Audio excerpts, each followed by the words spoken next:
a big step in the process I work with people is accept the reality. It's acceptance of exactly who you are and love every ounce of it. And don't try to be something that you're not, because you are. And you can't change that.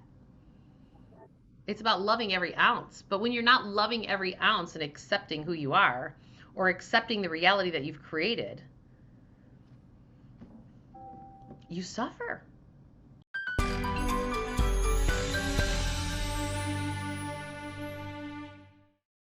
What's going on, everybody? Welcome to another Awaken Your Relationships. I am Julie Murphy, and I have spent over 25 years being a financial planner, knowing that we either work things out or we act it out through our money, through our health, or through our relationships.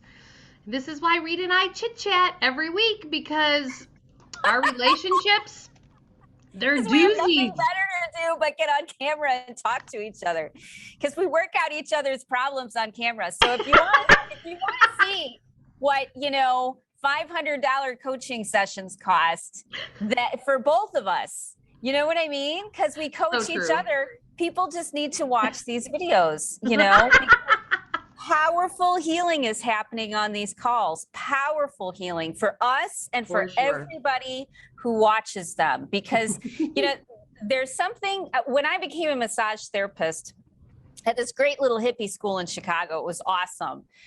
She was like a high priestess in Kabbalah, and she did she was Chinese medicine. It was great. That's awesome. And,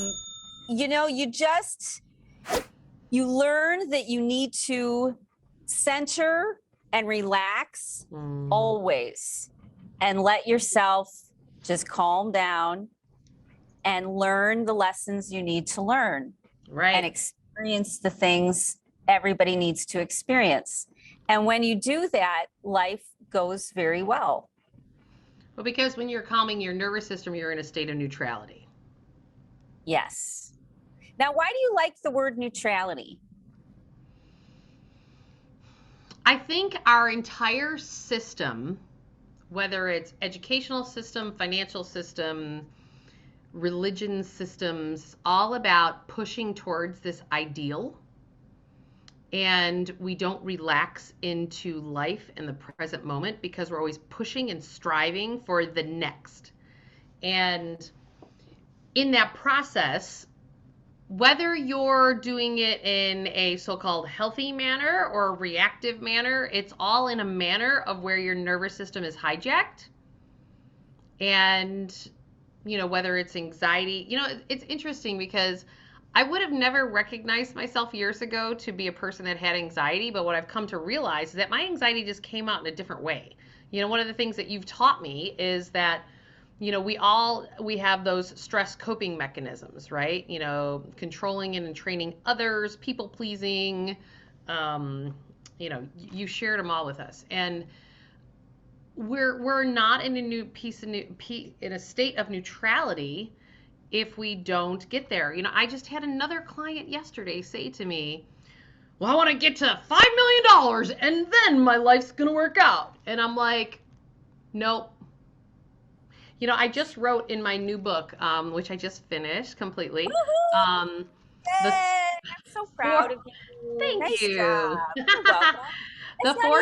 The four spiritual laws of money. And I wrote in there, it's about embodying real wealth.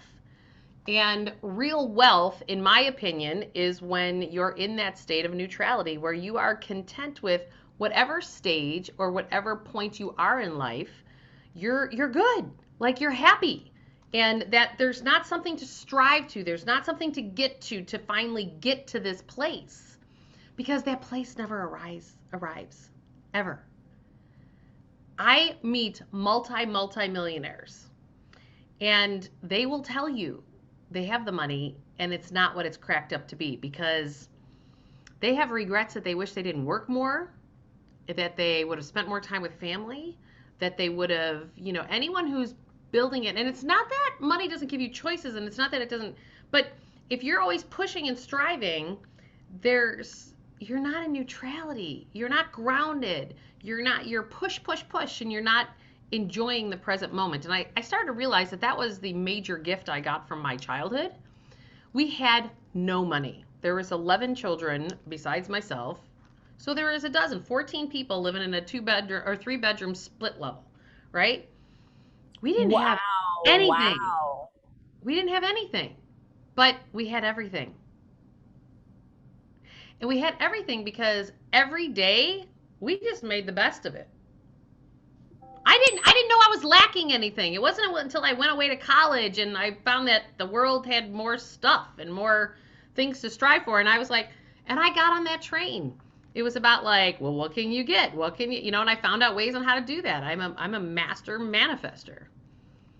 And but it's about like, are you happy today? Like enjoying like when that child's born, enjoying when you're stuck at home in a snowstorm because everything shut down, enjoying the fact that you got locked in your house under quarantine for a pandemic. I had a blast with my kids during that. But how many people were? I don't think many people were. I think many people like just like blew up. I took it as an adventure. And I realized my childhood taught me that. And I realized that we found contentment no matter what. And it's not that we didn't have goals. It's not that we didn't strive. It's not that we didn't, but that was secondary to being happy today. And when you're not in neutrality, you can't do that because you're pulling yourself out of the present moment when you're not in neutrality. So how did your trauma impact that worldview?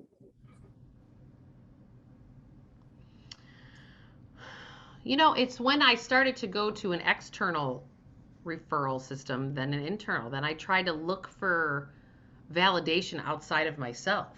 It's when I started to think, it's really funny. I'd really pushed to get the hell out of where I grew up. Really pushed. And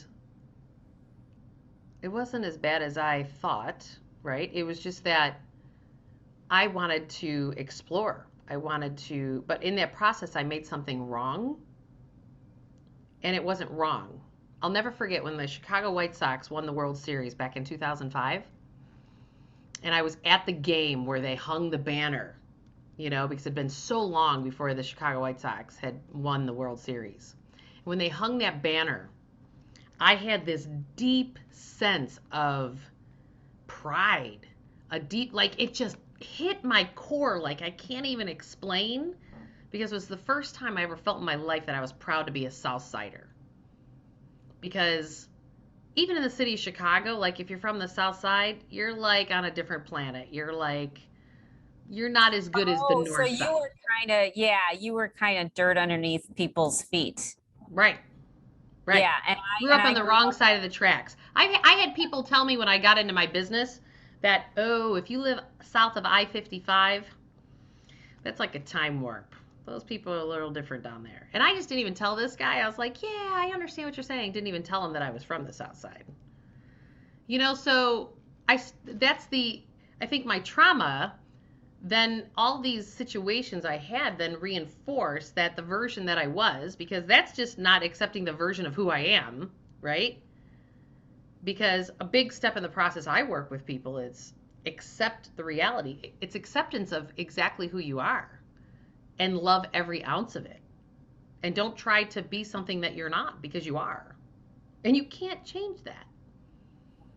It's about loving every ounce. But when you're not loving every ounce and accepting who you are, or accepting the reality that you've created, you suffer. A lot of people don't have the courage. They don't have the courage to break out of that suffering cycle. And it's not that they can't. It's that, if you don't know what's in front of you, you know how to manage, stress. You know how to manage the ups and downs. What you don't know is what'll happen when everything falls apart. So people stay in their suffering cycle for a very long time because their body is literally compelling them to stay where they're at because they don't have enough support, either from themselves or from other people, to work through it. Right. So, they come up against a wall, and the busier we are and the more distracted we are, I mean, we are in some way victims to our society and our environment, Right. you know, but every human being has been. And their place in this world is to work through those natural rapids that life brings you and learn how to stay stable so that you can get to the other side of it and you can contribute to the world. So anyone's challenge or the things which are victimizing them are actually their greatest, the gift that will transform them. But they have to choose to not be a victim any longer. Right. So like as an example, I tell my kids like, if you don't know how to not. Well, so this is what I tell my children. It's so easy in what's going on in the world right now to be victim of pick it. Masks, vaccines, closures, riots. Like, pick the victim you want to be, right? There's definitely a menu of choice of what you want to be a victim of today. But I would argue there's a whole other part of the menu that people aren't even looking at. Oh yeah, they're like, missing half of life. I keep telling my children when I hear the words coming out of their mouth of being a victim of whether they're kicked out of school or what, I go, well, there's more menu items than that. And my one daughter was like, well, what do you mean, Mom? And I go, well, Mom gets to work from home because you're working for school in the kitchen. And we have an app called Uber Eats. And we can get anything we want. And she's like, oh, really? Anything? Yeah, do you remember what it was like when we were a kid? And, you know, stuff like that was just amazing. You mean we were going to order a pizza? This is amazing. You mean we're going to go out? This is like you were living nirvana, you know, being able to work at home and do what you want. Freedom is the real wealth. Yes. I just literally, how did you know? I literally just wrote this down. That because real I'm wealth. Psychic. Yeah, right. Freedom, you know, is the key component. It's this unbelievable, profound sense of freedom in embodying real wealth. And real wealth in terms of, so for an example, like I started to notice where financially do we not have freedom? Take a guess. In our relationship with money. Okay, where do I not have freedom? In my fear of not having enough. Right. And so then we reinforce that fear by then creating credit card debt accounts or mortgages or car loans or student loans or whatever. Debt reinforces the fear of not having enough because it creates a cyclical cycle of never having enough. Because you're trapped in the debt cycle. And it proves to us, and we do it because in some way it proves to us that we do have enough. If I'm able to spend $50,000 in credit card debt, it means that I have enough and I'm okay. Right. You're bullshitting yourself, right? Yeah, of course. When it's you're a total really, lie. Yeah. Right. When you're really victimizing yourself to money, if you will. And so if you look at a person the day they pay off their student loans, the day they pay off their house, the day they pay off their credit cards and they don't roll a balance, whatever the debt is, or their car, there is this profound sense of freedom that comes over people. And there's the smile, you cannot wash that smile off their face. And that's what I'm finding. You know, I was just, because, you know, I'm a healer type, which means they didn't teach us about money. So now I'm working through, you know, getting really good, solid, good money habits. In fact, I'm just about to move to trying to put 50% of every dollar that comes in into a separate account right away. So I'm working on that, you know, and so I know what that feels like as I'm paying down my debt. You know, it's a weight that's lifted. And in life, we're always carrying these unconscious worries that weigh us down and we can barely get off the ground. Those days, all you can do is stare at the wall. Right. You know, that's that depression. You know, we're always carrying that. And when you start to resolve them, like you pay off a credit card, like you get the divorce, you know, we sit there and think, like with marriage, you know, there's a part of us that's been convinced that, well, marriage is just a name. It's just a term. It's just what happens. It doesn't mean anything. But in reality, marriage has a huge weight on us. And if we don't have our relationship straight, it's literally keeping us from being successful in any area of our life. Right. Right. Because it's a weight that's killing us. And we recreate it. So this is where it ties into what you teach, why we work things out and act it out through our money, through our health and our relationships, is that when you pay off that credit card debt, your muscle memory is used to actually having the debt. So it's uncomfortable on some level to actually not have debt until you can build the cellular structure of abundance. And Of the same not, thing is true for the body. well, that's what I'm saying. Like the body is saying it, whether it's financially or in a relationship, it's doing the exact same thing on a cellular level. Well, and I wrote this down yesterday, and I'd like to share this because it says, who you become changes the world. It's not what you do that changes the world. It's who you become. Right. And it's the firing and the marriages and the big things. That's how we become. Right. And I will say that as you were talking about the marriage stuff, what kept coming to me is that I've come to learn that we have, consider them like staircases, if you will. We have staircases of life. So you can think of them in 15 and 20-year sleeves, if you will, or staircases. And you can evolve to the next staircase with the person that you're in relationship, or in a employer-employee relationship, but you are going to shift and you are going to evolve. You know, people start dying when they stay in the same job that no longer feeds their soul anymore. People start dying when they stay in a marriage that no longer feeds their soul anymore. And so you're continuing to expand and grow in these 15 and 20-year cycles. And we've made it so that it's not okay to leave the marriage and evolve to the next place if it's not happening in your current. There's a lot of shame. There's a lot of blame. There's a lot of guilt, a lot of judgment. No different than I always say in your money world, you have to remove all the shame, blame, guilt, and judgment around your money situation, or else you can't evolve to the next place. And our relationships are no different. Do you remember Catholic grandmas that you couldn't tell that you were getting divorced? Oh my God. Because the whole world. Or what was wrong with me that I didn't get married by the time I was 29. Right. Like there was all this guilt shit about me. Right. My dad would say, Julie, what's wrong with you? Your younger brothers are getting married. I was like, it's like the movie My Big Fat Greek Wedding, you know? You know, where the dad's like, what is wrong with you? You're becoming an old lady. You know, like my dad didn't say exactly that to me, but there was like, and then all of a sudden then I get in relationship and I get married, and then I'm like, wow, I negotiated myself away on so many levels because I thought there's something wrong that I just didn't keep being my fabulous self. So did you ever get mad at your family because you felt pushed, and maybe you felt like you had, been pushed into a bad relationship that I know that would have been the old you, but. No, I never got mad at him. To me, it was just, it was part of the process. It was funny. Then I was cranking out all the kids, right?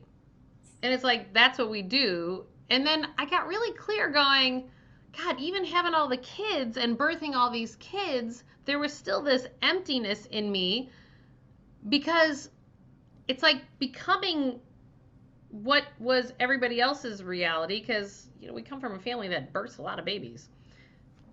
I still had this emptiness. It's no different than when people build up all this money and then they have a few $1 million and they have this emptiness. So for me, it was, I got into the marriage and I had all the babies and I'm still going, I didn't have real wealth because I wasn't free to be me in that whole scenario. And one of the things I have absolutely loved about divorce is the best babysitter is your ex-husband, because you get to go fly around the world when you're off for 5 days. Like, I know that sounds absolutely terrible, but it's like when people pay off debt, they have this freedom. And I found this freedom and excitement. And it was funny how I was judged for like, oh, well, mom doesn't love me anymore because she travels when we're at dad's house. Even my daughter said to me one time, well, your life's just great, Mom, but we have to still keep, going between two houses. And I was just like, hey, I'm creating my life. What would you like to create in yours? And so I helped her start to create a life that she loved, because regardless of having a divorce, like people are like if I told all of you the details of my divorce, you'd be like, I cannot believe you're not like decrepit laying in your freaking bed. Rita knows the whole story, but I'm certainly not going to talk about it because I don't want to bring in my present moment. But I just focused on creating what I wanted to create in this profound sense of freedom. And I found that by and then it was funny. Then we're challenged by a pandemic, and it's like hotels are closed, airplanes don't go on. I didn't care. I freaking jet setted more than I ever have during the pandemic because airlines were cheap, hotels were cheap, and no one was doing it. And I was. I was working from wherever. I became almost executive pro platinum with American Airlines. I've been coaching women for a long time. And one of the things, all sorts of weird, creepy little things happen too. Like I'll record meditations and then they'll say stuff like, oh, I fall asleep to your voice. It's a little weird. But, I did do the sleep meditation. So, okay, totally on me. Or husbands will say things like, oh, you smell like Rita, because they'll be relaxed, they'll be in a good mood. They'll be happy. And the oils yes. And he'll probably get laid tonight, because she's in a good mood. You know what I mean? There's this whole association. So, creepy little things like, oh yeah, my husband said, oh, you smell like Rita. And he got all excited. Okay, that's weird, but all right. Okay, but so listen, can I share a little bit more detail with people? Yeah. So Rita, you said to me early on, you're like, all right, well, a bunch of your healing can come from having sex. And I'm like, I was raised Irish Catholic, right? Like, I was like, me too. I don't really know if I want to have that conversation because that was like a taboo conversation. Like, I remember you saying that to me and I was going, yeah, okay. And then one day it hit me. I've never shared this with you. One day it hit me like a ton of bricks. Literally. It was like the week after my honeymoon. I came home and I was like, hey, this is fabulous. There's that whole saying well, the bride is happy when she's walking up the aisle because she knows that's the last blowjob she's ever going to have to give because she's now bought the ranch, right? And I sat there and I remember people saying that to me before I got married, and I was like, okay. And I'm like going, to me, from a sex-like perspective, just let it grow, let it be fun, let it, whatever. And I remember right after my honeymoon, I was just like, hey, let's go to that lingerie store, because now it was safe. I'm married. Let's go explore that because I was Irish Catholic and I was so conservative. I was like, let's go to the lingerie. Let's go to Lover's Lane or whatever. And he was like, no. And I was like, no? And he goes, yeah, you're my wife. So now you're like my Cinderella. You're not my play toy. And I was like, and I just sat there going, is this what fucking marriage is? And I was like, Well, I can tell you, after divorce, that fun girl came back out. And what I'm saying is that this was another way that life clamped down. And it was perceptions of, my perception of, back then of, yeah, you're supposed to be the arm candy and you're not supposed to, have a sexual life. You're just supposed to birth babies. And I was just like, And I remember you telling me after my divorce, girl, go find your healing through this. And then I'm reading tantric sex books and all this other stuff. And I'm like, there's a whole new world out here. And I'm like, wow. And it's so funny because you can find healing in whatever way. But it was like my authentic self was shut down. And I birthed 4 babies. I did what the world wanted me to do. I did everything I was supposed to do, right? And then it's kind of like people come to me for permission to live the life they want to live. You gave me permission, to physically heal through having sex. And it was like, woohoo! It's just funny how we have to watch how our wiring like screws with us, right? Right. And it happens through our money, through our health, and through our relationships all the time. Right. And I tell people, you can do the work and be miserable and fight with people, or you can go to the spa and have an ice cream bar. Which would you rather do? I mean, you're perfectly fine. Go fight with people, or learn how to nourish yourself, nourish your spirit, take good care of yourself, be kind to yourself, so that you don't have to fight. So you've got the resources to solve the problems, because they're just like whitewater rapids. You're going down the stream of life. You're going to have these rapids. Right. Try to stay present, try to keep your oar where it needs to be, try to keep your balance. And when you're on the other side, you're in a new, beautiful place. And you appreciate it even more because you did it. You made it through the rapids. So divorce, losing jobs, all of that stuff. They're opportunities for you to love yourself enough so that you can try to enjoy the experience instead of just keep getting re-traumatized. So I don't like a lot of healers because, they like hurting people. And I'm like, no, have a piece of chocolate. Would you please stop beating yourself up already? Well, and it's like I always tell people, like I have them set up these savings accounts that are their financial intentions, and it's about the same thing. It's about the nourishing piece. I call them rewards along the way. Because like rewards for good behavior, like you are getting yourself in order, you are fixing your financial stuff. So you know what? You have to enjoy the process, because if you enjoy the process, you are actually going to quantum leap to more of what you want to manifest and what you want to get to. And that's that nourishing piece. It's like be kind to yourself. Like, why not?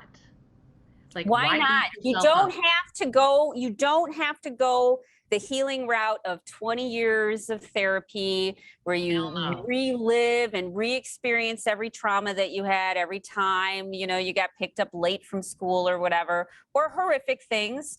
You don't have to keep diving into that. Nobody wants to keep re-suffering. What you're supposed to do in those moments is love yourself enough that you finally give yourself the joy and the peace and the comfort that you deserved when the original problem happened. Right. It's an opportunity to love on yourself. When I get upset, that means I need to put on the good smelling body wash. Right. It doesn't mean that I need to stare at the ground. It means that I need to smell good things and talk to a good friend and watch the squirrels for a while. Because as long as you're in that state of stress, you can't get anything else done. Everything else is going to be a lot of work. Right. Because you're dragging anchors behind you, because they're trying to do the work while you're holding your breath at the same time. Right. It's just not possible. You have to take care and nourish yourself first, and then you have the ability to solve the problem. Right. Exactly. And so end of story is about the fact that you have this entire huge menu to life in front of you, and choose every ounce of it. Don't be default into something. Don't, because life has a way of shifting you to what's for your highest and best, no matter what. You'll get laid off of that job, and you can't tell me that you didn't get warning signs that you were supposed to leave that job way before that.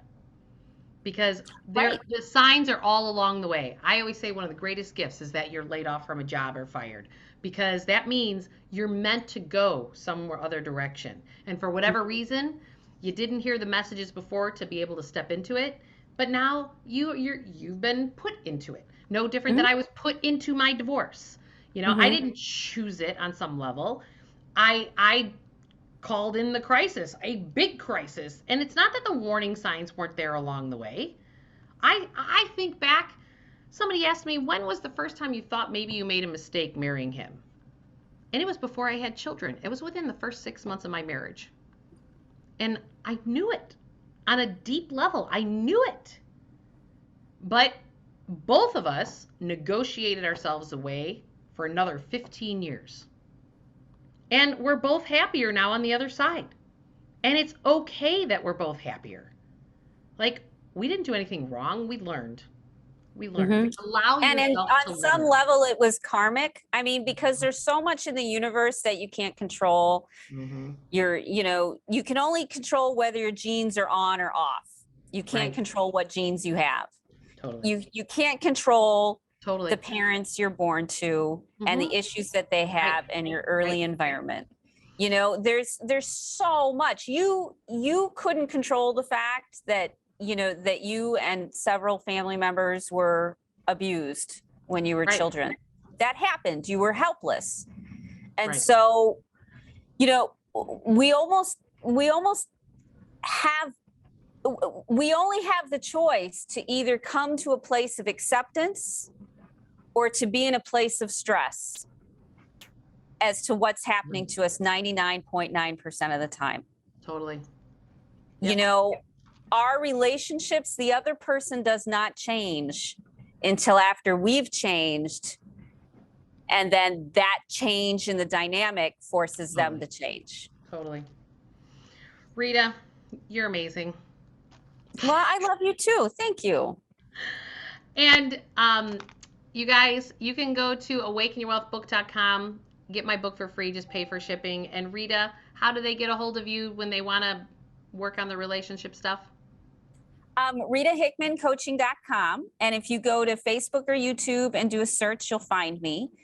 Sign up for my emails on my site because, and I'm going to be doing like mini workshops they're like $39 for a 2-hour workshop where we dial into different things. I was thinking of doing some healing work around money. So the workshops are actually, we do healings. It's a healing and a rewiring and and some information. So if people are interested, there are very affordable ways to start moving forward and get the information you need because it's repetition. You keep showing up, you keep listening to us, you keep thinking the same way, you keep moving forward. That's really the only way we change. And I will be starting group coaching. So you can coach with me once a week with a group of people. Just go to juliemurphy.com and get on my email list, and you will know when that registration occurs. Thanks, everybody. Have a great week. Bye. Bye.